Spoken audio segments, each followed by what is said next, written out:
تيمن هيفا صور كرد كيليا ايريشن لدجي الشيخ مقصود واشرفيه كدا كما زندان او دبيجن كو قالك جنو زاروك جبر توب وقولين حكومتا وجهيز بريندار بون هر وكي وان جنازه جنا كو لوي دريش شهيد بوجي رادستي مالباتا ويكرن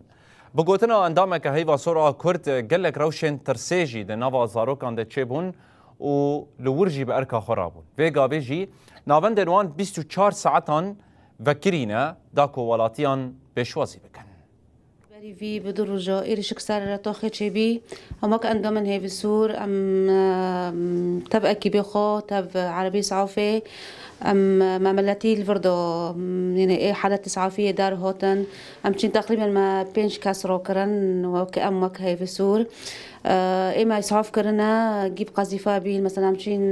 جي جنبين جي زاروك بين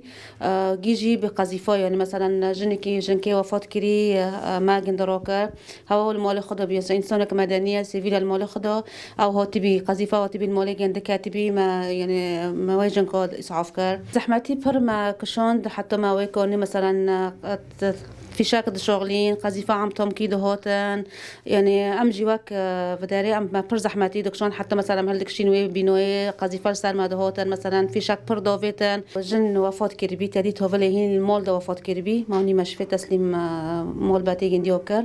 وأكيد شظايا بر شظايا هبي زوروك هبي شظايا البيو جند كاتبين مثلا ما جنك داوي تولي ما إسعاف كر هاوجي ديسو قذيفة المول كاتبي شظايا كاتبي دستي جند كسر هبي اللنقودو هابي إيه قيس كي وزارو كي تشوشك اللنقودو يعني يمكن شاش حفظ شظية خاربين ما كي بسول فداري نختمها بيتشور ساعة فكرية أكيد ما جاهزة تختاري ما هنا بس ما نختارنا قارت ديسمبر دوامنا ملاتي ما تشهد خواستنا أم حاضرنا يعني عيادي ما ديسود الشغلان مثلا يفرزورو كنا وجننا أم جيو استقبال دكان يعني حياتي ما من طبيعي دار بس دكان ويعني هكاك وتبع الخدان جيونا يعني دنجي وك يعني حالات يعني نفسي حالة نفسي بردوت جامعة ترسي زورك بين جنبين وك أكيد ما الفداري ما ملات تهدي أذكر أم نوف ملات دوبين ما محاولة ذكر قدر الإمكان أم خبيجي إن تعرفين ما ذكرنا فلان داري تشتبيها أم وك أكيد أم دشينو داري ما ملات تهدي أذكر